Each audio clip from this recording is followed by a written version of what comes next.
우리들의 영적 가문 이야기는 아주 오래된 이야기입니다. 창세기 4장부터 이어지는 하나님 나라의 유업을 잇는 사람들의 이야기가 성경의 족보 속에 아주 면면히 흘러오면서 급기야는 예수님 안에서 그것이 완성이 됩니다. 그리고 예수님께서 진정한 영적 가문을 살기 위해서 어떤 그러한 가치로 가야 될지, 하나님 나라의 중심 가치로 그러한 결혼과 가정을 재조명하며 역동적으로 이 세상을 살아갈 것을 주창하셨습니다. 그런데 그거를 우리가 알지만 그럼 구체적으로 우리의 삶 속에는 어떻게 살아야 되느냐, 오늘날 우리의 삶의 현장 속에는 어떻게 살아가야 되느냐를 자세히 가이드라인 해줄 사람은 사도 바울입니다. 오늘 사도 바울이 고린도 교회의 문제에 직면해서 고린도 전서를 쓰는데요. 고린도 교회가 문제가 아주 많은 그런 교회였습니다. 왜냐하면 그 도시가 문제가 많았어요. 그 도시가 이제 이 무역하는 도시였는데, 이제 고래로 무역하는 도시, 이런 항구 도시는 아주 여러 사람들이 유입되면서 굉장히 문란하기 쉬운 것이, 그런데 여기가 그래갖고 사실 굉장히 문란했다고 그래요. 그래서 이제 오늘 본문에 들어가기 전에 우리 고린도전서 5장 1절과 2절을 보면 아주 재미난 얘기가 기록이 되어 있는데, 너희 중에 심지어 음행이 있다함을 들었으니 그런 음행은 이방인 중에서도 없는 것이라 누가 그 아버지의 아내를 취하였다 했다. 그러니까 어떤 친구가 이 성도인데 아버지 아내를 취한 거예요. 이거 참 기가 막힌 일이잖아요. 그런데 한 가지 이 사도 바울이 놀란 것은 뭐냐면 맨 마지막이에요. 그 일을 행한 자를 너희 중에 쫓아내지 아니하였느냐? 이렇게 나오는 거예요. 그 문제가 치리가 안 된 상태에 있었던 거예요. 그 얘기는 뭐예요? 저변에 그럴 수도 있지라고 생각하는 분위기가 있었던 것이죠. 그러니까 여기가 이제 3분의 1이 이제 노예였고요. 그리고 이 신전 창녀가 3만 명이 넘었다고 그러는 거예요. 굉장히 문란했습니다. 그 도시가 이제 그렇게 크지 않았을 텐데, 끽해봐야 수십만 되지 않았겠어요? 그러니까 우리 로마가 100만이니까 여기 아무리 커야 제가 볼 때 30만에서 50만 어간이었을 거라는 생각이 드는데, 이제 그런 그 도시에 3만 명이나 되는 사람이 이제 창녀였던 것이죠. 3분의 1이 노예였어요.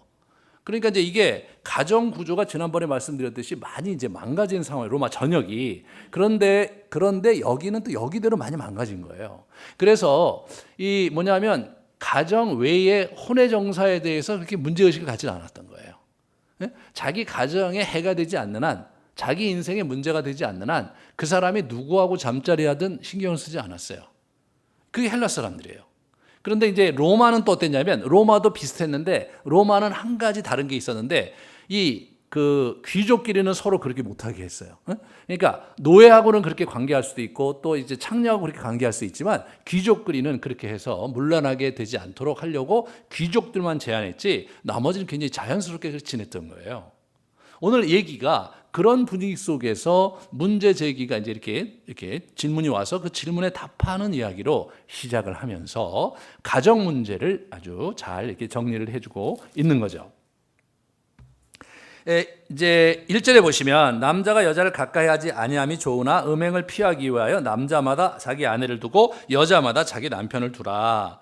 이제 이게 어떤 분위기인 거냐면, 서로 이 사람 저 사람 자유롭게 이제 잠자리를 하니까 그렇게 안 하는 게 좋다, 그런 얘기를 한 거예요. 그렇게 안 하는 게 좋은데, 너희가 음행의 문제가 많은데, 남자는 자기 아내를 두고 여자는 자기 남편을 두고 있지 않냐. 이게 이제 두다라는 표현 자체가 이게 성적인 관계까지를 함축하는 표현이거든요.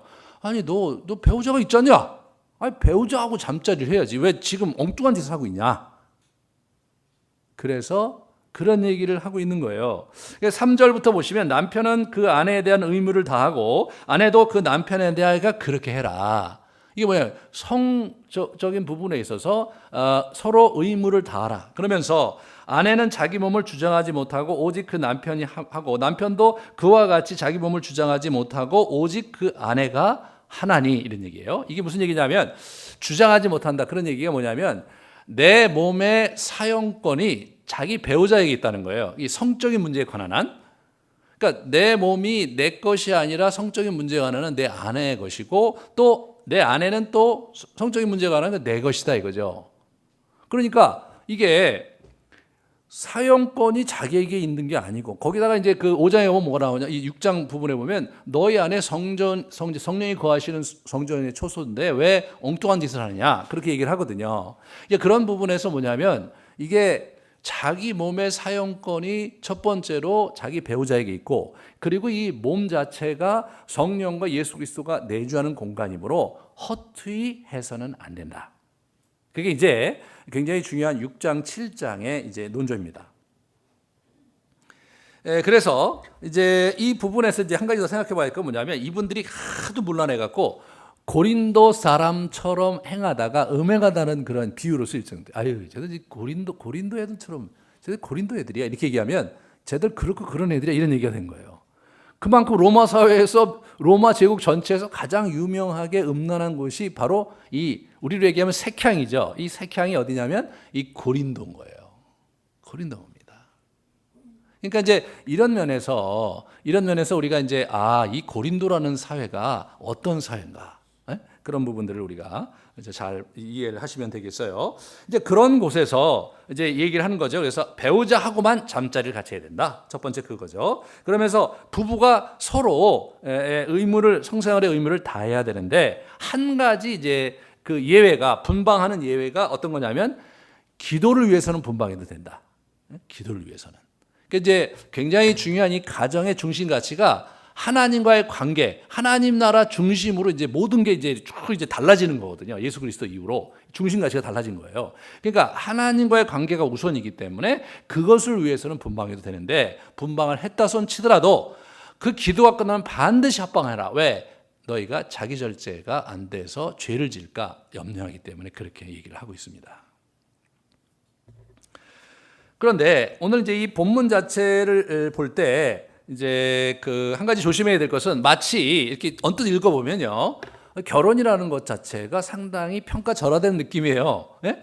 그냥 뭐 성적인 부분에서 문제가 해결되지 않으니까 결혼을 해갖고 관계를 하고 그렇게 하는 거 아니냐 뭐 이런 아주 그 저급한 수준의 그런 어떤 형태로 이제 제시되는 것 같아서 약간 좀 이상한데 이분의 얘기가 이거는 이제 결혼의 이쪽 파트를 얘기하는 거고요. 결혼의 좌파죠. 결혼 얘기에 우파가 있어요. 우진영이 있는데 거기가 뭐냐면 전통적인 결혼관을 지지하는 곳인데 그게 이 사람에게 같이 있었어요. 그래서 우리 그 에베소서하고 그다음에 골로새서가 이제 그 얘기가 나오거든요. 그래서 우리가 에베소서 5장을 보시면요. 같이 좀 보겠습니다. 그리스도를 경외함으로 피차 복종하라. 저게 피차 복종하라 이렇게 돼. 복종하라 했는데 그다음에 아내들이여 남편에게 복종하기를 주께 하듯 하라 이렇게 나와요. 그런데 여러분 그 성경을 이렇게 보면 이렇게 소제목이 있잖아요. 소제목이 어떤 성경에는 21절을 위에 놓고 소제목을 밑으로 했어요. 어떤 성경은 저기 21절 위에다 소제목 시작해요. 이게 약간 좀 재밌죠? 근데 저게 맞아요. 네? 저게 맞아요. 헬라어를 보면 저게 맞아요. 근데 어떤 이들이 그렇게 하고 싶은 사람들이 있는 거예요. 어떤 이들이냐면 아내들에게 복종시키기를 원하는 이들이 있는 거예요. 근데 이게 이제 보세요. 저 본문이 아주 미묘한 본문입니다. 이게 바울이 아주 기가 막히게 저걸 썼는데 아내들이여 자기 남편에게 복종하기를 주께 하듯 하라 이렇게 돼 있잖아요. 원어에는 어떻게 돼 있냐면 이렇게 돼 있어요. 원어에는 직역하면 아내들이여 주께 복종하듯이 남편에게도 하라 이렇게 됩니다. 네? 아내들이여 남편에게 복종하라는 말, 복종이라는 말이 거기 쓰이질 않았어요. 네? 아내들이여 너희가 그리스도에게 복종하듯이 그렇게 하라. 그런데 저걸 번역을 저렇게 해놨어요. 그런데 24절에 보시면 아내들도 범사에 자기 남편에게 복종할지어다 이렇게 되잖아요. 저것도 원어로 없어요. 그러니까 원어로 이제 복종하다는 말이 휘포타소라는 죄송합니다. 휘포타소. 그런데 이 얘기는 해야 될 것 같아요. 휘포타소가인데 휘포타소가 안 쓰였어요. 그리스도에게 휘포타소가 쓰였는데 안 쓰였어요. 자, 21절에는 휘포타소가 쓰였어요. 상호 복종해라. 그럴 때는 휘포타소가 쓰였는데 아내들에게 복종하라 할 때 휘포타소가 안 쓰였단 말이에요. 오, 너무 재밌잖아요. 그리고 이제 밑에 내가 아내도 자기 남편을 존경하라 이렇게 나오는데 저 존경하라는 말은 휘포타소가 아니고 다른 말이에요. 다른 말. 그래서 저거는 그 경외하다 그런 존경하다 그런 뜻의 헬라어로 되어 있어요. 그래서 포베오마이 이렇게 돼 있는데 뭐 그런 거 몰라도 되고요. 좌우지간 그 다른 단어다. 저 밑에 있는 건 다른 단어. 그러니까 밑에 이분이 어떻게 되면 아내도 자기 남편을 존경하라. 이 사람은 존중하라는 얘기를 하고 싶은 거예요. 존중하라고. 이게 이제 그 좀 재밌죠. 그 다음에 이렇게 그런데 문맥상 저렇게 번역한다고 해서 틀렸다고 볼 수도 없는 부분은 있어요. 왜냐하면 골로새서의 이 사도 바울이 쓴 본문을 같이 가서 보면 3장 18절 19절을 잠깐 보면요. 거기에 간단하게 이제 두 줄로 이제 가정 얘기를 끝내는데 아내들아 남편에게 복종하라 할 때는 휘포타소를 썼어요. 저 때는 썼단 말이에요. 간략하게 할 때는 휘포타소를 썼는데 저 문제를 좀 더 집중적으로 조명하는 과정에 있는 에베소서에서는 휘포타소라는 동사를 아내들에게 요청할 때 쓰지 않았단 말이에요. 휘포타소라는 동사는 서로 복종하라 할 때 쓰였단 말이죠. 그러면 어떻게 된 겁니까, 이게? 이게 이제 그러면은 도대체 어떻게 된 거냐? 다시 이제 누구를 봐야 되냐? 베드로를 봐야 돼. 베드로가 3장 1절서부터 7절, 8절까지 이제 베드로 얘기를 좀 보세요. 이렇게 베드로 전서에 이렇게 이제 이렇게 썼는데 아내들아 이와 같이 자기 남편에게 순종하라. 그죠? 자기 남편에게 순종함으로 자기를 단정하라. 여기 또 순종하라고 번역했는데 저거는 또 휘포타소. 복종하라, 순종하라. 이렇게 번역을 저렇게 해 놓으시면 읽고 싶은 대로 읽게 되잖아요. 그죠? 네, 이게 이제 잘 우리가 보셔야 돼요. 그럼 다시 그러면 에베소서 본문으로 돌아가시죠. 에베소서 본문에 들어가면 우리 잘 생각해 봐야 되는 게 왜 아내들에게 남편에게 복종하라고 했을까? 근데 사실 정확한 표현은 이런 거예요. 아내들이여 죽게 하듯 남편에게 하라. 남편들이여 죽게 하듯 아내들에게 하라. 이렇게 되는 거예요. 아내들이 이렇게. 그러니까 죽게 하듯 하라는 게 맞는 거예요. 그런데 죽게 하듯 하는데 실제로 아내들에게는 뭐냐면 남편에게 복종을 해라. 거기에 초점이 있는 거예요. 근데 남편들은 뭐냐? 사랑하라에 초점이 있는 거예요. 그러니까 상호 복종을 하는 데 있어서 아내들은 남편을 이제 복종하는데 상호 복종이니까 저게 가장 좋은 표현이에요. 남편을 존중하라 이거예요. 이게 왜 그러냐면 실제로 여자들이 이제 그릇이 연약하다고 우리 베드로가 얘기했지만 그릇만 연약하지 내면은 훨씬 더 강하죠. 그러니까 이게 이제 창세기 3장에 증명이 되잖아요. 둘을 이게 동등하게 하나님이 창조를 하셨는데 그런데 이제 여자 하와가 주도권을 갖고 이제 이렇게 딱 사과를 따먹고 나서 남편에게 주면 그도 먹은 지 이렇게 나오거든요. 그러니까 이제 이게 훨씬 더 주도권에 관심이 많아요. 우리 여자들이 웬만해서 주도권을 안 놓쳐. 무시무시하죠. 그러니까 이 전쟁 문화가 있는 사회에서는 남자들이 주도권을 갖는데 평화 시대가 되잖아요. 그러면 어떻게 여자들이 주도권을 갖게 돼요. 어느 나라든 다. 미국 우리나라가 이제 평화 시대가 지금 60년이 넘게 가니까 지금 어떻게 됩니까? 여자들이 주도권을 갖죠. 우리 교회만 해도 뭐 자매들이 주도권을 갖고 있는 게 분명하죠. 그래서 우리가 지난번에 형제들 미팅하고 뭐 형제들 주일날 축구하고 그럴 때 결국은 자매들 때문에 그걸 못해서 지금까지 못하고 있는 실정을 볼 때 명확합니다. 이 부분에서 이게 뭐냐면 남자들은요, 이 복종하기가 쉬워요. 응? 네, 까라면 까가 있어요. 복종하기 쉬워요.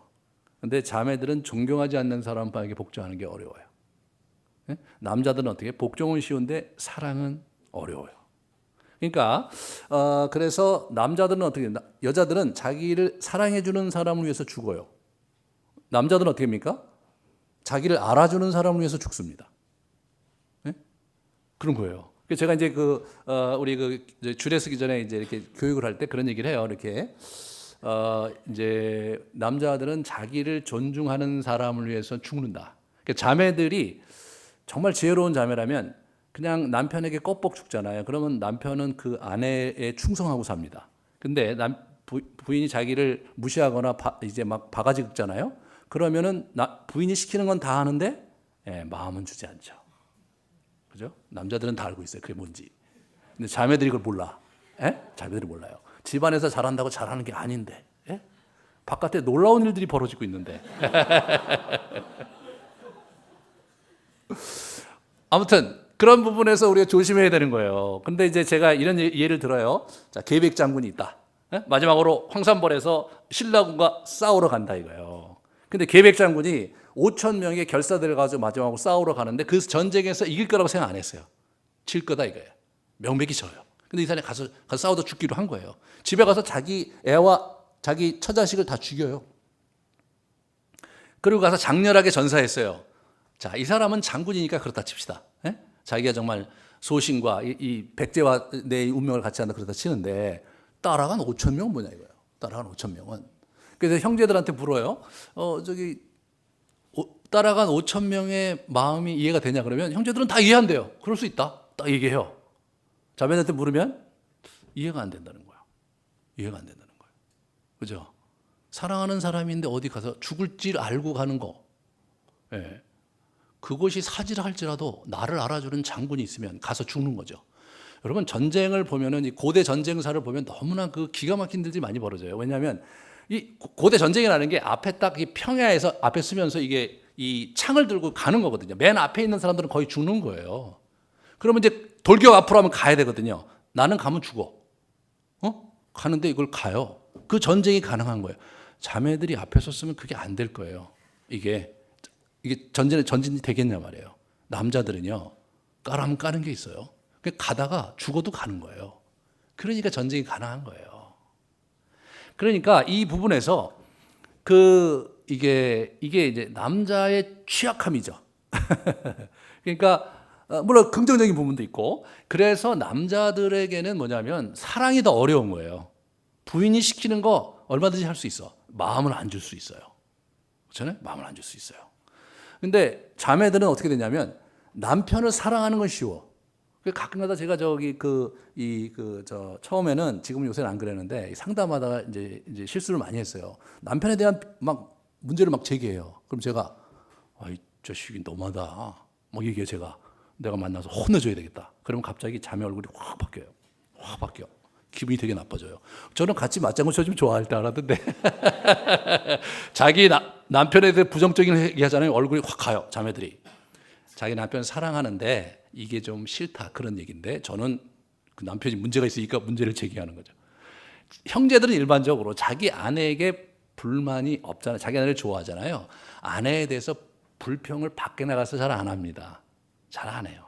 저한테 얘기할 때도 아내에 대해서 긍정적인 얘기를 해요. 근데 형제들이 아내에 대해 불편한 얘기를 한다면 이게 굉장히 어려운 거예요. 근데 자매들은 불편한 얘기를 하면 그냥 불편할 뿐인 거죠. 이게 다른 거 이게. 그러니까 어떻게 돼요? 우리 그 사도 바울이 이 사람이 뭐 결혼 안 했기 때문에 그랬는데 그렇지가 않아. 이 사람은 얼마나 내면이 깊은 사람인데 이게 통달한 사람이란 말이에요. 이게 삼층천지 갔다 오고 이게 기도 훈련을 해보면요, 다윗이래네. 이 바울이 얼마나 깊이 들어간지 우리 알 수가 있거든요. 이 사람이요 정확하게 간파를 한 거예요. 여자들은 복종하면 되는데 그게 안 된다 이거예요. 완악한 자들아 그 이름이 있으니 여자다 이거예요. 연약한 자의 그의 이름은 여이다라고 우리 셰익스피어가 이제 잘못 얘기하는 바람에 여자들을 약한 자로 이렇게 갈 때 흔들리는 여자 이렇게 표현했는데 제가 목회해 보니까 흔들리는 여자 거의 없습니다. 남편이 흔들리지. 예? 그러니까 이게 그렇게 되는 게 이게 복종해야 되는 거예요. 복종하는데 그게 이제 우리가 생각하는 그런 군대식 복종이 아니라 존중하라 이거예요. 존중하라. 네. 그게 이제 그렇게 되는 거예요. 그 다음에 남편들은 뭐예요? 사랑하라 이거예요. 사랑하라. In spite of. 그럼에도 불구하고 사랑하라 이거예요. 바가지를 긋고 맨날 나한테 불평하고 뭐 그러다 할지라도 사랑하라 이거예요. 어떻게 그게 가능하냐? 불가능하죠. 불가능합니다. 그러니까 어떻게 해요? 우리가 주님의 도우심으로 그걸 하는 거죠. 그러니까 정으로 사는 거지. 그죠? 안 되는 걸 어떻게 해? 안 되는 정으로 사는 거예요, 우리가. 예. 그래서 이 부분에서 우리가 이제 잘 보시면서 이걸 넘어가셔야 돼요. 그러니까 긍정적인 가정은 어떤 거냐면 긍정적인 부부가 서로 존중하고 사랑하면서 가야 되는데 그 이유가 뭐냐? 이게 지금 그리스도의 일을 성취하기 위한 것이라는 거죠. 예? 어떻게 되냐면 그리스도와 교회에 대한 얘기를 하는 거다 이게. 부부 얘기를 넘어서서 확장된 가정으로서. 그래서 워낙 부부가 성삼위 하나님의 존재의 신비를 반영하는 존재인데 그런 부부가 성삼위의 신비가 이 기독교 교회 확장, 교회 공동체 확장되면서 쭉 가는 거거든요. 그러한 하나님 나라의 그 가치를 위해서 서로 존중하고 서로 사랑하는 거죠. 사랑할 만한 가치가 있고 나를 사랑할 만하게 나에게 해줘서 그런 게 아니고, 존중할 만한 가치가 있고 그래서 그런 게 아니라 하나님의 나라의 거룩한 성취를 위해서 우리 그렇게 살아야 된다는 거예요. 우리의 본성이 좀 더 사랑받고 싶고, 우리의 본성이 좀 더 인정받고 싶고, 우리의 본성이 좀 따뜻하게 살고 싶은 그런 본성이 있기 때문에 그런 욕구가 있는 거지만, 본질적으로 인간은 그것을 완벽하게 채워줄 수 있을 만큼 풍성하지가 않잖아요. 한계가 있어요. 서로가 한계가 있기 때문에 그 부분을 우리가 잘 받아들여야 되겠다. 자, 우리 남편들에게 하는 권면을 잘 봅시다. 에베소 5장하고 골로새 3장, 베드로전서 3장 이렇게 보시면, 아내를 사랑하고 동반자로 알고 괴롭히지 말고 소중히 여겨라. 이게 남편들은 아내를 사랑하기를 그리스도께서 교회를 사랑하시고 그 교회를 위하여 자신을 주신같이 하라. 그러니까 부인을 위해서 죽으라는 거죠. 이게 굉장히 어렵죠, 그죠? 부인을 위해서 죽으라는 게 그게 사랑이에요. 사랑이 뭐 부인을 잘 안아주고 뭐 기분을 좋게 하고 이런 부분은 굉장히 셜로우한 거고, 실제로는 죽는 거잖아요. 상대를 위해서 내 인생을 이렇게 내 젊음을 바쳐서 이렇게 헌신하는 거죠. 그리고 이 남편들아 아내 사랑하며 괴롭게 하지 마라. 이게 그 당시는요, 남자들은 이혼을 쉽게 했다고 그래요. 쉽게 그냥 원하면 이혼하는 거예요. 근데 여자가 이혼할 권한이 없었어요. 이게 저 얘기하는 거예요. 아내 사랑하고 괴롭히지 마라. 심지어는 유대교 내에서도 지난주에 말씀드렸잖아요. 빵 잘못 꾼다고 이혼하고, 더 이쁜 여자 나오면 또 이혼하고 가고, 뭐 이런 것이 명문화되어 있었을 정도니까 오죽했겠습니까, 여러분? 그게 명문화된다는 게 말이 돼? 우리의 상식으로 볼 때 말이 안 되잖아요. 이거 아니 그런 게 명문화돼? 아니 뭐 누가 슬쩍 그럴 수는 있어요.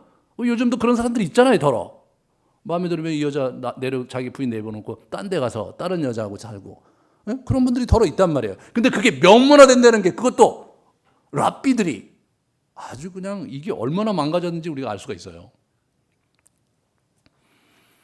그래서 괴롭게 하지 말라는 거예요. 그 다음에 남편들아 이와 같이 지식을 따라 너희 아내와 동거하고. 여러분, 감정을 따라가 아니에요. 지식을 따라서. 그 다음에 그를 더 연약한 그릇이요. 여러분, 그릇만 연약한 걸 아셔야 돼요. 내용은 굉장히 강하죠. 이 그릇은 굉장히 약해요. 그러니까 잘 돌봐주고. 하지만 그 안에 이제 강함이 있으니까 조심하고 이렇게 하면서 하는데, 이게 생명의 은혜를 왜 그렇게 해야 되냐면, 생명의 은혜를 함께 이어받을 자로 알아 귀히 여겨라. 이게 이제 굉장히 중요한 겁니다. 왜 그렇게 해야 되느냐? 그거는 우리가 생명의 유업을 함께 받을 자로 알아 그를 소중하게 동반자로 살아라 이거예요. 왜? 그렇지 않으면 기도가 막힌다 이거예요. 아내하고 관계가 안 좋다, 기도가 막혀요. 기도가 막히면 어떻게? 모든 게 아작이 나잖아요. 하나님과의 관계에서. 여러분, 기도 막히는 데는 저것밖에 안 나와요. 부부관계 어려우면 기도가 막히는 부분이 있는 거예요. 그런 부분들을 우리가 잘, 이게 이제 그런 부분이 있구나. 물론 이제 배우자가 완전히 죄를 짓고 잘못했으면 뭐 그거 자유로워도 되지만, 그런 부분에서 우리가 이제 이게 부부관계라는 게 저런 거예요. 저렇게 부부관계라는 것은 긍정적으로 서로 보듬고 사랑하면서 하나님 나라의 일을 감당하고 교회를 세우기 위해서 부부를 주신 거니까 그 중심 가치에 맞춰서 부부 생활을 하는 것을 권면하고 있는 겁니다. 자, 그러면 우리가 이제 사랑과 행복 그 이상의 결혼 이야기를 오늘 보게 되는 거죠. 그러니까 사랑과 행복이 결혼에서 참 중요하지만, 인간이 그 스스로가, 여러분, 자기의 그 정서적 그 여정을 잘 보세요. 가문에서 보시면, 가문에서 쭉 정서의 여정을 보시면, 내가 충분히 사랑을 줄 수 있는 그러한 여정을 갖고 있는 사람도 있는가 하면, 어떤 사람은 그렇지 않은 사람도 있는 거예요. 그죠? 환경이 그래서 잘 사랑받지 못했어요. 그럼 내 마음이 이렇게 좁기 때문에 상대를 깊이 용납하고 받아주기가 어려운 겁니다. 그 내면의 공간을 넓히는 유일한 방법은, 그죠? 영성 훈련이죠. 늘 얘기하지만 하나님을 깊게 이제 만나고, 이번에 제가 이제 준비한 침묵 훈련이 이제 여러분한테, 침묵이란 말 자체가 이제 자꾸 불교에 써갖고 제가 이름을 바꿨어요. 가만히 주님 앞에. 사실 우리의 침묵은 주님 앞에 있는 거거든요. 가만히 주님 앞에 우리 침묵이거든요. 그런 부분에서 여러분들이 그렇게 하면서 이제 이마오 크리스티 하시면 이게 마음이 이렇게 넓어지는 거예요. 넓어지면서 상대를 품을 공간, 하나님을 품을 공간을 계속해서 넓혀가는 거. 예? 그것이 이제 우리에게 굉장히 아주 소중한 하나의 열매이기도 합니다. 이제 그런 부분에서 그게 안 되는 거는 어렵다는 거예요. 그러니까 하나님 나라의 중심 가치를 살면서 그걸 함께 동반자라서 귀히 여겨야 된다. 이제 그런 얘기를 이제 우리가 잘 해야 되고요. 그래서 사랑과 행복이 다가 아니다, 결혼에. 지난 시간에 말씀드렸지만 결혼 생활이 사랑과 행복이 없다 손 치더라도 하나님 나라의 중심 가치가 우리 안에 흐르고 있다면 우리의 인생은 결코 실패한 게 아니다. 나는 피해자도 아니고 나는 뭔가 잃어버린 자가 아니다. 다만 그 부분이 나에게 좀 결핍되어 있을 뿐이다. 그런 거죠. 그런 거 아니에요? 그러니까 어떤 사람은 외국어를 되게 잘해. 어떤 사람은 외국어를 잘 못해. 그럼 우리 외국어 잘하는 사람은 저 사람은 잘하는구나. 못하면 나는 외국어를 못하기 때문에 뭐 어렵지. 뭐 이 정도 수준으로 보라 이거. 그 정도 수준으로. 그다음에 이 부분에서 우리가 이제 예수 그리스도의 역동적 가족 개념이 지난 시간에 예수님이 그걸 완전히 이렇게 쭉 흔들어 놓으셨잖아요. 그죠? 흔들어 놓으셨어요. 그래서 하나님의 뜻을 행하는 자가 나의 어머니요 나의 형제다 이렇게 얘기한 거예요. 여러분 여기서 하나님의 뜻을 행하는 자가 나의 형제다 이렇게 얘기하는 것은 일반적인 표현이에요, 여러분. 일반적인 표현이잖아요. 뭐 우리가 어디 가서 너 형제다, 우리 동지다 그런 얘기 하니까 그게 아니라 어머니가 나온 게 기가 막힌 거예요. 여러분 동지를 어머니라고 부르는 데는 없어요. 동지가 아닌 거예요. 진짜 패밀리인 가족인 거예요. 그러니까 하나님의 뜻을 행하는 자가 내 가족이다라고 새로운 가족 개념을 주창하신 것을 지난번에 말씀드렸어요.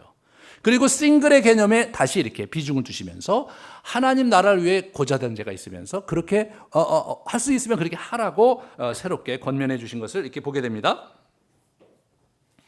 그러니까 여기서 우리가 하나님 나라의 가치를 거룩하게 됨과 교회 세움에 두면서 가정생활하는 게 에베소 5장이고요.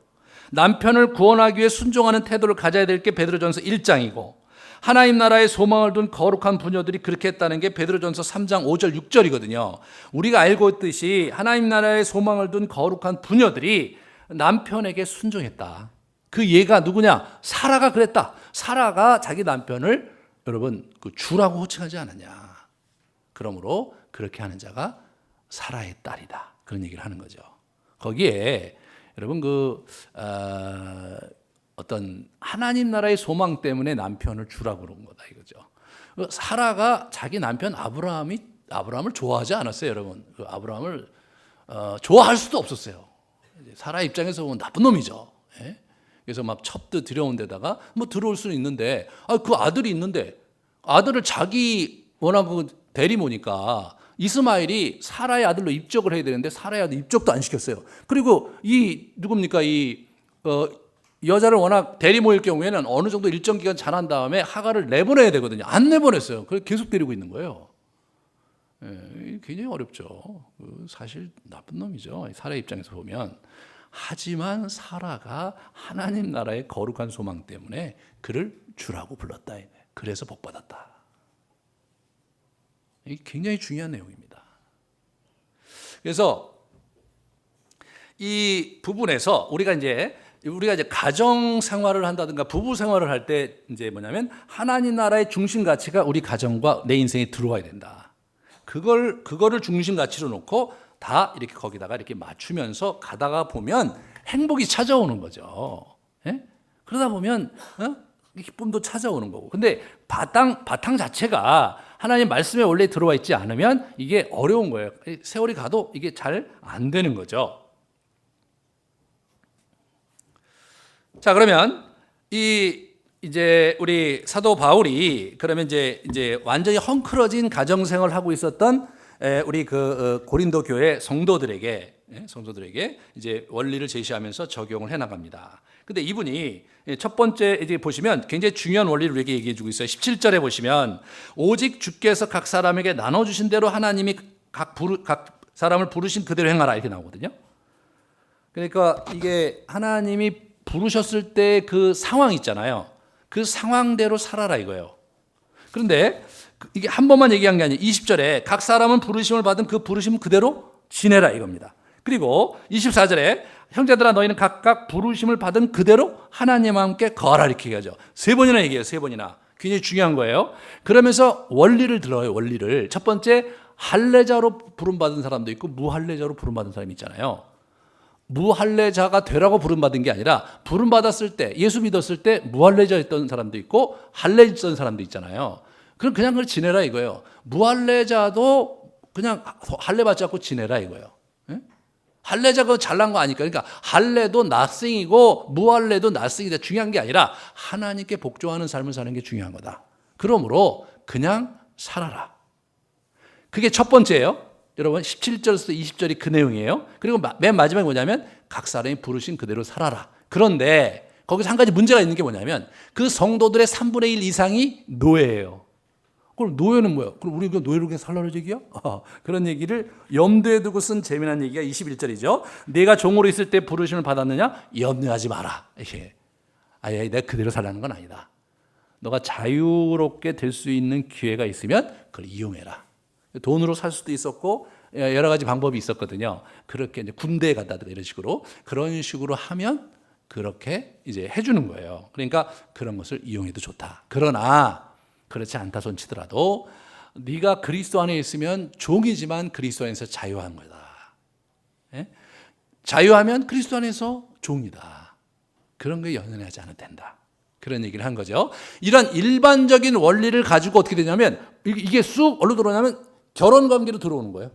이분의 이제 그 적용 포인트가 그걸 잘 보시면서 따라보셔야 돼요. 이분이 지금 어떻게 예수님의 말씀을 적용하는가를 잘 보셔야 돼요.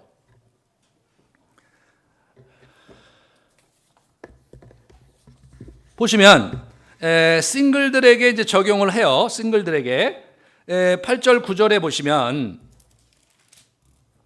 내가 결혼하지 아니한 자들과 과부들, 그죠? 싱글들이죠. 과부는 돌아온 싱글이잖아요. 나와 같이 그냥 지내는 것이 좋다. 이렇게 나와 같이 그냥 지내라. 만일 절제할 수 없거든 결혼하라. 정욕이 불타는 것보다 나으니 결혼하는 것이 낫다. 그렇게 얘기합니다. 그래서 나같이 그냥 지금 현재 싱글인 상태라면 그냥 지내라. 부르심 받았을 때 그냥 지내는 게 좋다. 그런데 밤마다 막 불타는 그런 육신을 갖고 잠을 못 자고 그러면 결혼해라. 죄 짓는 거 아니니까 그렇게 얘기한 거예요. 이게 싱글들에게 한 얘기예요. 그 다음에 결혼한 사람들, 기혼자들에게 한 얘기가 어디냐면 10절이죠. 그죠? 결혼한 자들, 기혼자들이잖아요. 명하는 건 내가 아니여 주시라 이런 얘기를 해요. 이분이요. 이거 자기 의견이라 자기 의견을 얘기하는 거예요. 자, 이분이 이제 그 이후로 어떻게 얘기한 거냐면 자기 의견이라는 얘기를 이제 이렇게 하는데 여기 한 가지 더 제가 좀 놓친 게 있는데 싱글들에 있어서 고대 사회에서는요 싱글들을 굉장히 정죄했다고 그래요. 특히 유대 랍비들이 싱글들을 정죄했어요. 그러니까 이게 혼자 사는 것을 죄악시했단 말이죠. 그런데 지금 예수님이 그런 상황 속에서 고자로 사는 것을 축복했거든요. 우리 마태복음 19장에. 그러니까 이 사람이 어떻게 되냐면 싱글들을 지지하는 거예요. 지금 싱글들을. 나와 같이 싱글로 살아라. 이 사람 랍비 출신이에요. 이 사람이. 정통 랍비 출신이에요. 우리 바울이. 그럼에도 불구하고 나 싱글로 살지 않냐. 랍비들이 싱글로 사는 걸 정죄하는 분위기였는데. 이게 이제 뉘앙스가 굉장히 달라지는 거예요. 그러면서 이제 그 기혼자들에게 넘어가는데 무슨 얘기하냐면 기혼자들의 문제를 적용할 때 이분이 먼저 많이 갈라섰으면 그대로 지내든지 다시 그 남편과 화합하든지 남편도 아내를 버리지 마라. 그 나머지 사람들은 내가 말하는 이렇게 쭉 나옵니다. 갈라서지 말라는 얘기가 나와요. 10절과 11절은요. 예수님께서 말씀하신 마태복음 19장의 원리를 먼저 적용하는 거예요. 자, 19장 한번 보여주실래요? 보시면 내가 너희에게 말하노니 누구든지 음행한 이유 외에는 아내를 버리고 다른 데 장가드는 자를 간음한다. 이렇게 얘기하죠. 다른 데 장가들지 말라 이거예요. 그런데 이제 여기서 이렇게 보시면 이제 그걸 적용한 거예요. 이 사람이요. 그래서 여자는 남편에게 갈라서지 마라. 그렇게 나오잖아요. 만약 갈라섰으면 그대로 있든지 다시 남편과 화합하든지 하라. 그 얘기죠. 그러니까 저기 예수님 뭐냐면 갈라섰으면 그냥 혼자 살아라 이게. 아니면 재혼하지 말고 그렇게 한데 남편도 아내를 버리지 마라 이렇게 나옵니다. 그러니까 여자가 그런 것은 그 당시 자연스러운 것이었는데 남편은 안 그랬거든요. 남자들은 남편도 동일하게 그렇게 해야 된다라고 주장을 하는 거예요. 그러니까 이거 굉장히 혁명적인 얘기인 거예요. 지금 예수님께서 그 얘기가 그렇게 하신 걸 가지고 이 사람이 고린도 교회에 있는 성도들에게 그렇게 살아라고 그러는데 그들이 사는 환경은 그런 게 아니었단 말이죠.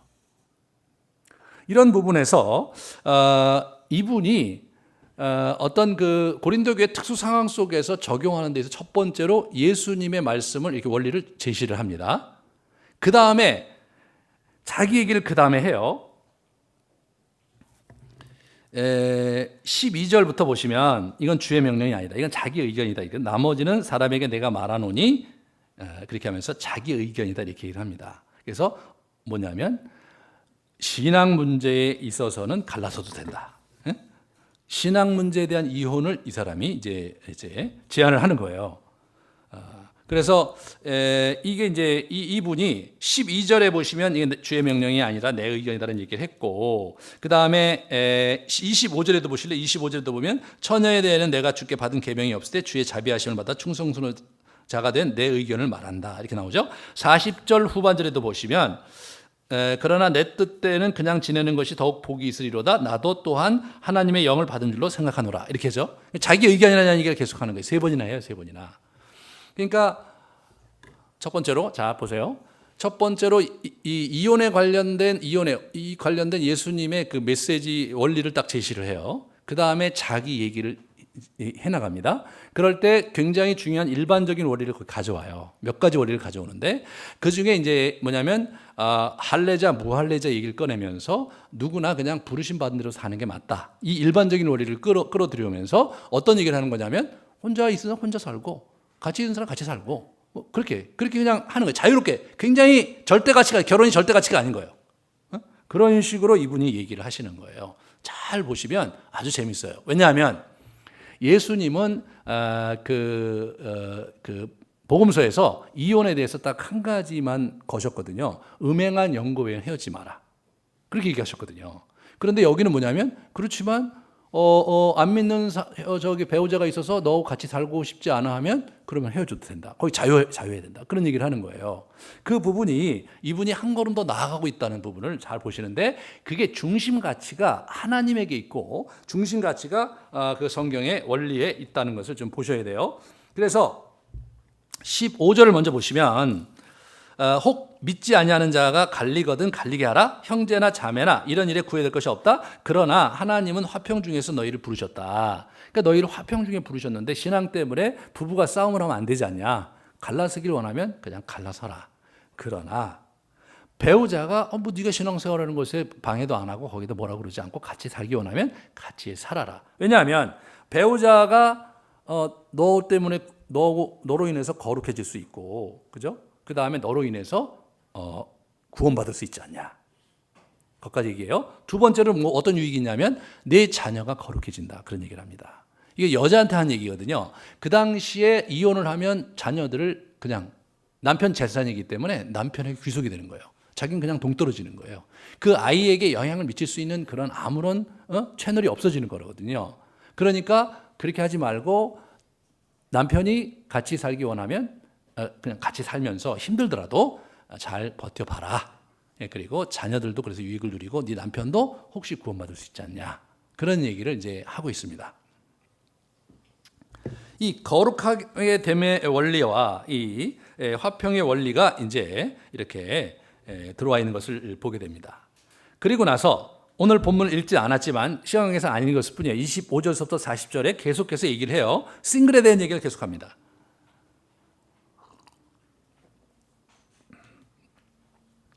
26절에 보시면 내 생각에는 이것이 좋으니 곧 임박한 환난으로 말미암아 사람이 그냥 지내는 것이 좋다 이런 얘기를 합니다. 그러니까 이분이 이제 싱글로 그냥 지내는 게 좋다. 첫 번째는 임박한 환난이라고 표현했는데 정확한 표현은 현재의 어려움입니다. 현재의 어려움이에요. 임박한 환난은 어디로 넘어가야 되냐면 뒤에 27절에 넘어가야 되거든요. 27절에 이렇게 쭉 보시면 29절이네요. 그때가 단축하여진 거로 이후부터 안에 있는 자들은 없는 자 같이 하라 29절에 나오거든요. 그러니까 이게 이제 싱글로 살아가는 것이 더 좋은 이유 세 가지를 얘기합니다. 첫 번째로 이게 아버지에게 얘기한 건데 관연한 딸이 있을 때 뭐 그 결혼을 해야 된다면 결혼을 하지만 혼자 지내는 것이 더 좋다. 왜냐하면 첫 번째 지금의 어려움이 그거다 이거예요. 결혼하면 딸 자식이 얼마나 가서 힘들겠냐. 이 사회구조가 이렇게 하고 얼마든지 이혼당할 수 있고 경제적으로도 되게 힘들고 이런 어려운 상황에서 굳이 보낼 필요는 없지 않냐. 그래서 보내지 말라는 거예요. 그런데 네가 이렇게 생각해 봐서 그래도 내 딸은 보내는 게 좋겠다. 그거 괜찮다. 죄 짓는 거 아니다. 하지만 안 보내는 게 더 좋다. 그런 얘기를 하는 거예요. 두 번째로는 뭐냐면 그 이제 종말의 입장에서 볼 때 우리가 이제 마지막 때가 가까이 오는데 그런데 이 문제에 대해서 자유해도 된다. 그렇게 얘기를 이제 하는 거죠. 29절에 이제 단축하여 준 거를 쭉 얘기를 나오면서 31절까지 나오는데 세상 물건을 쓰는 자들은 다 쓰지 못하는 자 같이 이렇게 하면서 이제 잘 버텨야 되는데 이 세상의 외형은 지나간다. 이 세상의 형식은 지나간다. 부활 나중에 예수님이 재림하시고 그러면 가족 관계라는 게 다 이제 지나가는 관계가 된다. 중요한 게 아니다. 중요한 게 아니라 영속적인 개념이 아니다는 거죠.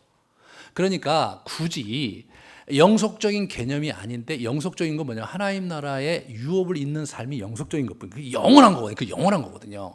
그 영원한 가치에 있어서의 상대적인 가치는 내려놔도 좋겠다. 두 번째 이유입니다. 세 번째 이유는 뭐냐면 이렇게 하나님을 섬기는데 흐트러짐이 있다는 거죠. 32절에 너희가 염려를 없기를 원하는데 장가가 가지 않는 자는 주의 일을 염려하여 어찌하여 주께 기쁘시게 할까 하되 이게 그런 얘기죠. 그러니까 하나님을 기쁘시게 하고 주님을 기쁘시게 해야 되는데 이 사람들은 어떻게 되냐면 자기 배우자를 기쁘게 하면서 마음이 흐트러진다 이거죠. 흐트러지니까 너희가 유익이 별로 안 된다. 그러니까 그냥 혼자 지내는 게 참 좋겠다. 동의가 안 되시는 분들은 할 수 없는 거죠. 아니 이게 무슨 소리냐? 무슨 소리냐? 아니 인생을 살면서 그게 유일한 낙인데 실제로 우리 솔로몬이 전도서에서 그런 얘기 하거든요. 모든 게 헛되인데 유일한 낙은 뭐냐면 젊어서 얻은 내 아내를 기뻐하고 즐겁게 먹고 마셔라. 그것밖에 남는 게 없다. 그게 이제 솔로몬의 통찰이거든요. 근데 어떤 분들 중에서도 아니 뭐 결혼도 안 하고 이 세상을 어떻게 살란 말이야 이런 생각이 있으면 하나님께서 주시는 대로 네 마음에 주시는 대로 해라. 잘못된 게 아니라는 거예요. 그거 괜찮은데 그러나 그것이 유일한 가치 또는 절대적인 가치가 아니다. 그 얘기를 하는 거예요. 그러면서 내 의견은 이 세 가지 지금 현재 살아가기가 벅차고 힘든데 결혼해서 그 왜 고생을 하냐.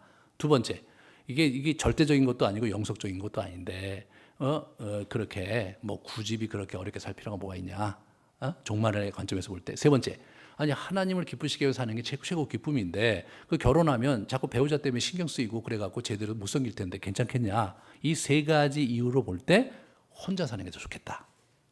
하지만 결혼해도 좋다. 죄 짓는 거 아니니까. 하지만 혼자 사는 게 더 잘하는 거다. 그렇게 얘기합니다. 네.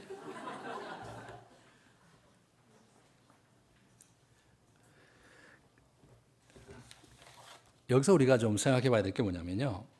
결혼을 절대 가치로 하는 시대가 지났다는 거예요. 결혼은 선택사항이라는 거죠. 결혼할 수도 있고 안 할 수도 있고. 그리고 우리가 결혼해서 뭐 또 행복하게 살 수 있지만 우리 주변에 보면 어렵게 사는 사람이 훨씬 많아요. 그죠? 갈등하고 어렵게 살아요. 그게 뭐 인생이라고 할 수 없어요. 근데 또 혼자 살면서 잘 사는 사람이 많아야 되는데 우리나라에 그게 잘 안 되는 거예요. 제가 15년 전에 저는 이제 동아시아 네트워크에서 제가 일을 했기 때문에 제가 이제 동남아시아 사람들하고 같이 지냈는데 거기는 이미 그 시대에 싱글로 사는 사람들이 되게 자유로운 나라였거든요. 우리는 그렇지 않았어요. 우리는. 서양은 이미 그렇게 갔고요. 근데 우리가 왜 그러냐? 우리가 6.25 때문에 그런 거거든요. 그런 부분에서 결혼해야 되기 때문에 벌어지는 정말 해프닝이 너무 많은 거예요. 너무 많은 거예요. 굳이 그렇게 해갖고 살지 않아도 되는데 서로 사랑하는 사람 만나서 결혼하면 땡큐죠. 감사한데 결혼을 해야 되기 때문에 막 돈 많이 주고 막 해갖고 막 이렇게 결혼하는 그런 사람들 이렇게 보고 그러면 야, 저렇게까지 할 필요는 뭐 있나? 예, 빚을 많이 지고 또 결혼을 하고 막 또 사기 결혼 당하고 말이에요. 근데 그런 결혼하고 싶은 사람 등쳐먹는 또 그런 사람도 있고, 이런 부분에서 우리가 뭔가 병리적으로 가는 부분이 분명히 있는데 성경적으로 볼 때 그럴 필요가 없다. 그런 얘기를 잘 우리가 이제 받아들이시면 됩니다. 그래서 여러분 마음에 그냥 나는 결혼 안 해서 사는 게 좋겠다. 오케이, 괜찮습니다. 여러분 마음에 나는 결혼 안 하고 사는 게 오케이, 괜찮다는 거예요. 여러분 마음에 내가 혼자 됐는데 굳이 뭐 재혼할 필요 있냐? 괜찮다는 거예요. 혼자 됐는데 밤이 너무 힘들다. 그럼 결혼해야 되겠다. 괜찮다는 거예요. 그 뭐하라는 거예요? 예, 지금부터 제가 하고 싶은 얘기인 거죠. 예, 그게 뭐냐면 이게 이제 그러면 새로운 중심 가치가 뭐냐면 유업이 있는 영적 가문을 일구어 살라는 거죠. 예? 바울은 결혼 자체는 복된 것이나 절대적인 가치가 아니라는 것을 계속해서 얘기한 거예요. 우리가 이제 계속해서 이제 우리 구약을 넘어서 신약을 넘어오면서 이게 바뀐 거예요. 바울 자신처럼 가난한 한 싱글로 살아라. 그러나 하나님께 받은 은사대로 그렇게 해라 이거예요. 그게 아니면 할 수 없는 거다. 결혼한 사람은 애써 싱글이 될 필요는 없다. 그러나 이분이 금욕주의자들의 혼인을 금하는 것은 반대하셨어요. 그래서 우리 이게 보시면 디모데전서 4장에 보시면 어떤 사람들이 믿음에서 떠나 미혹하는 영과 귀신의 가르침을 따르리라. 혼인을 금하고 어떤 음식물은 먹지 말라고 할 터이나 이렇게 나오죠. 그러니까 저렇게 금욕주의자들, 금욕적인 것은 우리 기독교 전통에 있지만 금욕주의는 대부분 이단이거든요. 대부분 이단이 많이 갔어요. 그러니까 이제 그 부분에서 이 혼인을 금하는 거, 금욕주의로 하면서 뭔가 더 깊은 경지에 들어가고 뭔가 더 뭔가를 해보려고 하는 그러한 영지주의라고 하는 그런 집단이 있었는데 그런 사람들의 동기에서 혼인을 금하는 건 반대했습니다. 그래서 균형을 잡았어요. 그 다음에 세 번째로 부르심 그대로 살아라. 부르심 받는다. 할례자 모할례자 그대로 살아라. 그대로. 그러니까 여러분이 그냥 예수 믿었을 때 상태 그대로 사는 게 가난한 좋다. 그러면서 하나님 나라의 유업의 득됨이 무엇인지를 알고 그게 유익이냐 아니냐에 따라서 결정하면 된다는 거예요. 28절에 보시면 그러나 장가도 악하고 죄 짓는 것도 아니요 처녀가 시집가도 죄 짓는 것 아니로되 이런 일은 육신의 고난이 있으리니 나는 너희를 아끼노라. 이게 어차피 육신의 고난이 있는데 굳이 그럴 필요는 없다. 그런 얘기를 하는 거죠. 그 다음에 35절에 보시면 내가 이것을 말하면 너희 유익을 위함이요. 너희가 이게 더 유익하다. 결혼 안 하고 이렇게 혼자 사는 게 지금 이 시대는 훨씬 더 유익하다. 이제 그런 얘기를 하는 거죠. 근데 어떤 사람은 나는 같이 사는 게 더 유익한데 그럼 그 유익으로 가면 되는 거예요. 그죠? 그런 부분을. 그렇지만 워낙 그 시대가 독신에 대해서 부정적인 관점을 갖고 있었기 때문에 우리 다윗이 자꾸 그 얘기를 하고 있다. 그런 얘기를 아시면 돼요. 자, 그러면 두 가지가 나와요. 그러면 가정을 이룬 사람들, 혈통적 가정이 있는 사람들은 하나님 앞에 어떻게 살아야 되고 혈통적 가정이 없고 나는 싱글로 살아갈 사람들은 어떻게 살아야 되는지가 이제 얘기 쭉 한번 정리를 해야 되겠죠. 첫 번째, 혈통적 가정을 이루면 그 부르심 안에서 유업을 일구며 살아가는 거죠. 우리가 알듯이 그리스도인들은 이삭과 야곱 라인의 유업을 승계한 자들이잖아요, 우리가. 그죠? 그러니까 그렇게 살면 되는 거예요. 아브라함 가문 이야기로 얘기했던 수많은 이야기들, 1대, 2대, 3대 이야기들, 어떻게 가문에 하나님 나라 유업이 있는지를 보면서 가는 거죠. 제가 지지난 시간에 말씀드렸던 걸 다시 회상하면 아브라함 가문의 유업 전수 원리에 맞게 적용하는 첫 번째, 가문 속에 주신 하나님의 선제적 은총과 구체적인 축복을 분별하는 거. 하나님께서 우리 가문에 이러이러한 흐름이 있었는데, 두 번째, 가문에 주시는 그 주제, 정서적인 영적인 그런 주제를 보면서 강점과 약점을 분류하고 강점은 좀 더 강하게 보완하고 강하게 추진하고 약점을 보완하는 형태로 자기의 가문 이야기를 다시 만들어가는 거. 세 번째로 영적인 흐름을 잘 분별해서 몇 가지 주제를 선정하는 거예요. 이런 게 있고 이런 게 있고 이런 게 있다면 그렇게 하는 거예요. 저는 이제 저희 집안에 어머니로부터 기도의 주제가 있거든요. 기도의 주제를 갖고 지금 여기까지 와서 지금 기도에 대해서 깊이 이제 가고 있는 거죠. 물론 그게 기도의 주제가 맞냐 이렇게 할지 모르지만 저는 뭐냐면 이게 뜨겁게 기도하는 그러한 기도에 생활하셨던 저희 어머니신데 이분이 거기에 한계를 많이 느끼시다가 마지막에 돌아가실 때 정말 어렵게 돌아가셨거든요. 뭐 자기가 살고 싶은데 그 연연해 하면서 돌아가셨어요. 저는 그게 정말 마음이 아팠어요. 저렇게 기도를 많이 했으면 의연하게 자기 죽음을 맞이하실 수는 없는 걸까? 그런 아쉬움이 많았거든요. 그래서 저는 그때 이렇게 아주 열정적으로 그렇게 아주 뜨겁게 기도하는 것이 좋기는 하지만 다는 아니다. 그게 이제 저의 개인적인 그러한 생각이었고, 어머니를 이제 제가 돈이 없어서 그때 이제 저기다 뿌려드렸어요. 저 인천 앞바다에다 이제 뿌려드렸는데, 그때 제가 뿌려드리면서 제가 어머니가 원하는 목사가 되겠다. 하지만 어머니 같은 사람은 만들지 않겠다. 이제 그렇게 하면서 제가 이제 시작을 했거든요. 그게 제가 신대원 1학년 때입니다. 그게 1996년입니다. 지금 20년 됐거든요. 20년이 됐는데 이제 제가 여기까지 온 거예요. 이게 저의 주제라고 생각했거든요. 어머니가 끝내지 못한 기도의 주제를 제가 완성해야 된다고 생각해서 여기까지 온 겁니다. 그런 이 자기 가문의 그 주제가 있어요. 여러분도 한번 찾아보세요. 있어요. 그걸 잘 찾아보시면 좋아요. 그래서 지금 이마오 크리스티도 하고 우리 영성 훈련도 막 하고 그다음에 이제 아브라함 학교 이런 데서 하면서 지금 어떻게 우리의 이야기를 잘 분별할지를 우리가 고민하고 있단 말이죠. 이제 그런 부분에서 그런 주제를 찾아서 영적인 주제를 찾아서 내가 이거를 내가 해야 된다 가는데 그게 자기 게 아니면 안 풀리게 돼 있어요. 자기 거면 풀리고요. 자기 거면 풀리고. 그래서 제가 고생을 많이 했죠. 그거 풀다가 아주 고생을 많이 했습니다. 제가 나중에 고생을 많이 한 이유를 알게 됐는데 이 기도에 깊이 들어가려면은 중간에 그 영혼의 어두운 밤이라는 그 엄청난 굴레를 겪어야 된다는 걸 그때는 몰랐던 거죠. 그걸 알고 했으면 안 했을 텐데. 절대로 안 했을 텐데. 그게 참 그런 부분에서 어처구니 없는 일이 벌어진 거죠. 그래서 아무튼 이제 여러분이 이제 자기 인생의 주제가 흘러나온다는 걸 잘 알아야 돼요. 그다음에 가문의 영적 유업을 이어가며 번창하는 것이 하나님의 섭리와 축복이다. 이걸 받아들이셔야 돼요. 그러니까 영적 유업을 우리 가문에 갖고 있는 영적 유업을 일구어가는 것이 궁극적으로 성경이 우리가 원하는 바다 이거예요. 이게 영원한 거다 이거예요.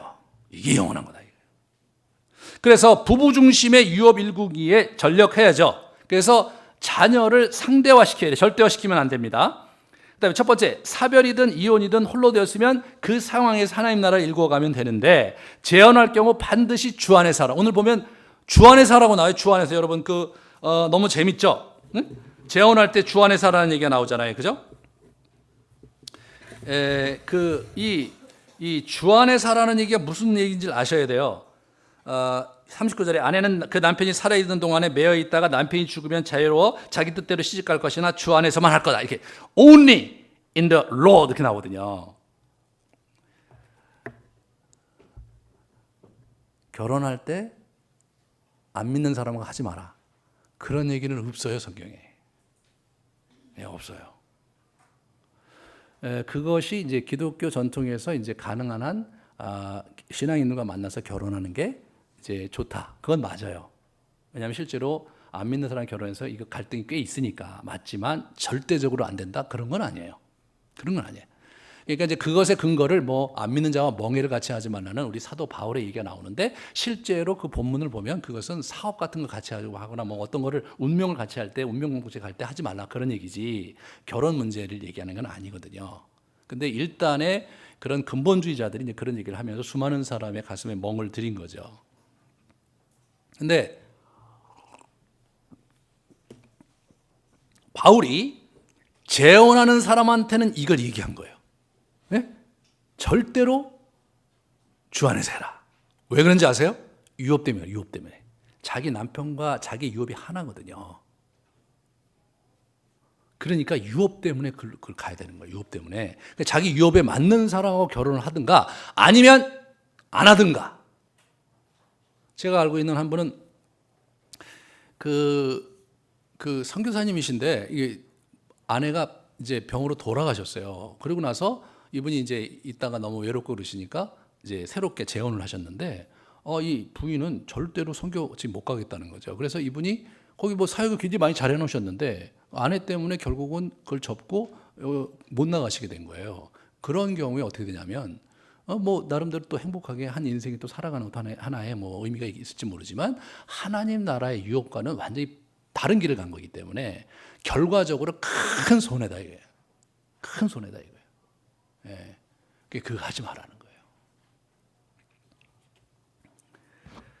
자, 우리가 모든 자식을 사랑하되 유업 전술을 기준으로 경중을 구별해야 돼요. 아브라함이 그랬어요. 아브라함이 이삭과 다른 사람을 완전히 구분했습니다. 이스마엘은 그냥 내다 버렸고요. 그두라의 자녀들은 선물만 보내줘서 보냈어요. 이쪽 이 가나안 땅은 주지도 않았어요. 네? 선물만 주고 보냈단 말이에요. 그리고 자기의 재산의 메인 포션은 이삭에게 올인했습니다. 왜? 그 자녀가 자기 유업과 같기 때문에. 우리나라가 유교 전통이 있으면서 이게 아주 공평하게 나누는 것, 그게 이제 우리가 일반적으로 생각하는 거잖아요. 그게 절대 가치는 아니에요. 이웃나라 일본만 해도 만약 우동집을 내가 계속 하고 있다. 우동집을 내가 되게 잘했다. 그럼 우동집을 물려줄 때 자식이 그 중에 4명이 있다. 4명 중에 우동집을 이을 만한 놈 하나를 택해서 걔한테 주는 거예요. 올인하는 거예요. 나머지는 그냥 나가는 겁니다. 그러니까 걔들은 우동집이 200년, 300년이 그래서 유지가 되는 거예요. 여러분 우리나라는 그런 집이 없어요. 몇백 년 동안 계속 가는 게 되게 어려워요. 자손대에서 그게 막 나눠 먹게 하다 싸우고 그러다가 어렵거든요. 근데 여러분 한 사람한테 주니까 이게 200년, 300년 된 우동집이 있거든요. 네. 그런 부분이 이웃나라가 있는 이웃나라가 우리만 이게 공평인 것 같지만 이게 좀 다른 거예요. 그래서 이 유교 전통이 참 좋은 것도 많지만 이 자녀와 너무 밀착돼 있어요.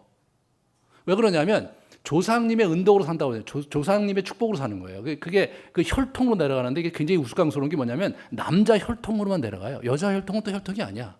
어디서 그런 게 나온지 모르겠어요. 왜 그러냐면 이게 정치 이데올로기 속에서 구테타를 거세시키기 위한 정치 이데올로기에서 나온 거거든요. 이게. 예? 그러니까 이게 유교라는 것 자체가 이게 여성의 지위를 완전히 밟으면서 그 위에 있기 때문에 상당히 불편합니다. 이게 불편해요. 그러니까 고대 사회는 그래도 뭐 저렇게 다 됐다고 하지만 이 현대 와서까지 그런 그 가족 전통을 잇는 것은 매우 불합리한 것이죠. 그런데 어찌됐든 간에 우리가 이제 그 부분에서 자녀들을 좀 놔야 돼요. 자녀는 궁극적으로 하나님의 것이거든요. 나에게 위탁받은 거죠. 그러니까 우리가 잘 하나님 나라의 가치에 맞게 키워서 하나님께 올려드리면 되는 거예요. 그 중에서 나와 유업이 같은 친구는 특별히 자기가 관리를 하되 그렇지 않으면 하나님 나라에 자기 유업을 쫓아갈 수 있도록 그들을 이렇게 내어드리고 나는 내 아내와 또는 내 남편과 같이 가는 거죠. 우리의 노후는 하나님 나라 유업을 가지고 부부가 함께 가는 노후인 거예요. 자녀가 있을 수도 있고 없을 수도 있는 거예요. 그러니까 자녀에 너무 연연해 하시면 안 되고 그래서 우리가 이제 갖고 있는 어려움이 뭐냐면 자녀에게 그냥 모두 막 5이면 5에게 올인해. 그래갖고 나이 드신 분들이 이제 그들에게 다 자기 재산을 넘겨주셨으니까 돈이 없잖아요. 그러니까 이제 아침에 며느리한테 10,000원을 받아서 이렇게 전철 무료를 타고 쭉 내려가서 저쪽에 천안에 가셔서 그 근처에서 3,000원짜리 우동 먹고 또 이렇게 잠깐 게임 한번 하고 놀고 그리고 올라오시는 것. 그리고 최근에는 막국수를 먹으러 춘천까지 또 가시고 이게 이제 지금 어른들이 하시는 일인데 그분들이 가만히 보면 뭐냐면 이게 유교적 전통 속에 살기 때문에 갖고 있는 어려움인 거예요. 이게 효의 문화 같지만 실제로 유교적 가치는 부모를 죽이는 거더라고요. 미국에서 제가 있어 보니까 미국은 18살에 독립을 시켜요. 그러니까 이게 나이 드시면 어떻게 되냐면 자기 부부가 번 돈으로 노후를 즐겨. 그 애들이 잘 되든 잘 되지 않든 그렇게 지낸단 말이에요. 근데 애들이 사업을 하다 망해. 그럼 어떻게 노 부부가 걔를 데려와서 숙식을 제공해요. 여러분 숙식 제공해. 그러면서 거라지가 있어요. 그 차고에서 걔들이 뭔가를 해. 비즈니스를 해갖고 대성하잖아요. 여러분이 알고 있는 유명한 사람들이 다 거라지에서 해갖고 된 거잖아요. 그 거라지가 뭐예요? 그 집에서 와서 숙식을 제공해. 재정은 안 해도. 여러분 우리가 뭘 사업을 시작할 때 숙식 제공하고 장소를 주면 그거보다 더 좋은 게 있습니까? 그러니까 거기서 재기할 수 있는 기회를 얻어가고 간단 말이에요. 그러니까 두 세대가 다 잘 돼요. 가능성이 훨씬 높아요. 근데 이게 자녀에게 올인해버리니까 부모는 부모대로 가난해지고 자녀들은 뭐예요? 잘 되면 감사한데 잘 되면 또 그 자식에게 때려 붙잖아요. 예? 이게 내리사랑의 유교는요. 부모는 어쩔 수가 없어요. 자녀에게 또 엄청나게 투자해요. 그러면서 효가 실제로 집행되기가 어려운 구조가 유교입니다. 그 허상을 우리가 내려놔야 돼요. 그래서 자녀를 하나님께 드려야 되는 거예요. 이거예요, 이거. 자녀에게 연연하면 안 돼요. 우리가 사랑하고 또 그를 잘 키워서 하나님 나라의 귀한 자로 드리는 거고, 나는 하나님 앞에서 내 유업을 일구는 건데 자녀가 거기에 맞으면 오케이, 안 맞으면 다른 놈을 데려다가 거기 앉혀서 가는 거예요.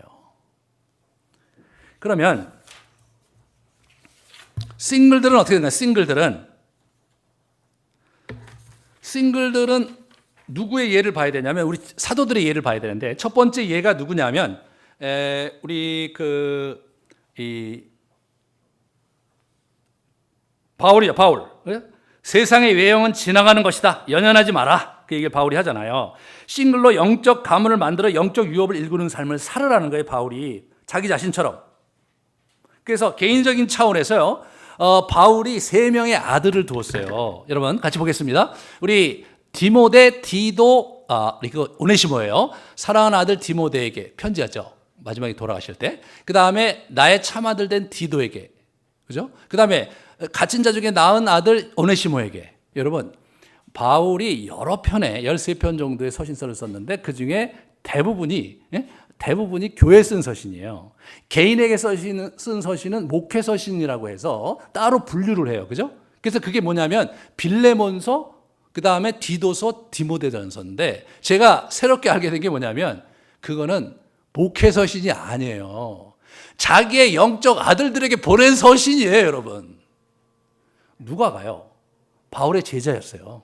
아주 귀한 제자였고, 누가복음과 사도행전까지 쓴 사람이 누가잖아요. 누가는 자기 제자인데 한 번도 아들이라고 그러지 않았어요. 누구도 나를 떠나고, 디모데후서 봐요. 누구도 나를 떠났고 누구도 나를 떠나고 누구도 떠났지만 누가만 나한테 있다. 끝까지 누가가 떠나지 않고 충절을 지켰어요. 자기 아들인 디모데는 에베소서에서 복음을 부끄러워하고 같이 나를 부끄러워하고 있었어요. 그에게 편지 보내면서 야, 내 곧 죽을 텐데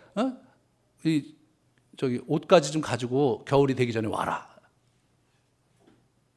여러분, 목회 서신이 아니라 죽기 전에 자기의 영적 아들들에게 보낸 서신이더라고요. 오네시모 종이었어요. 노예가 도망간 거예요. 자기가 옥에 갇혀서 만나서 예수 믿겠는데 아들 삼았어요. 오네시모의 주인이 누구냐면 빌레몬이란 말이에요. 편지하면서 야, 오네시모를 용서해라. 오네시모가 너한테 재산상의 해를 끼친 게 있으면 내가 다 갚으마. 돈이 어디 있습니까, 이 사람이. 돈이 없는데 말로 그래요. 내가 갚겠다. 그래서 오네시모를 제발 나한테 돌려보내달라고 쓴 서신이 빌레몬서입니다, 여러분. 이 사람이 영적인 아들을 데리고 살았는데 저 사람들 모두 순교했습니다. 두 번째로 우리 사도 요한이 있는데요. 요한은요, 이 사람도 결혼을 안 했어요. 그런데 초대교회 때요, 이분이 AD 90년대 말에 죽었는데 이제 핍박이 본격적으로 시작되면서 313년까지 핍박이 200년 동안 지속이 됩니다. 그때 굉장히 많은 사람이 죽어요. 교회가 막 엄청나게 무너집니다. 그때 두 아들이 있었는데 그게 누구냐면 폴리갑과 이그나티우스라는 사람이에요. 폴리갑이라는 사람은 서머나의 감독이었는데 이 사람이 요한의 제자였거든요. 이 사람이 순교하는데 그 순교할 때 너무나 아름답게 그 유명한 말이 마지막에 이제 집행관이 네가 만약 그리스도를 배반한다면 너를 살려주겠다는데 내가 78인가 80, 내가 80평생 그분이 나를 배반하지 않았는데 내가 어떻게 배반하겠냐. 그래서 이제 화형시켜 묶는데 묶지 마라. 예수님께서 나에게 버틸 힘을 주실 것이다. 여러분 이게 묶지 않으면 이게 뜨거우니까 도망갈 거 아니에요. 이 사람은 거기서 그냥 타 죽었어요. 그 이야기가 기록이 되었고 그것이 초대교회에 번지면서요, 이 순교에 대한 아주 숭고한 신앙이 초대교회에 자리 잡게 됩니다.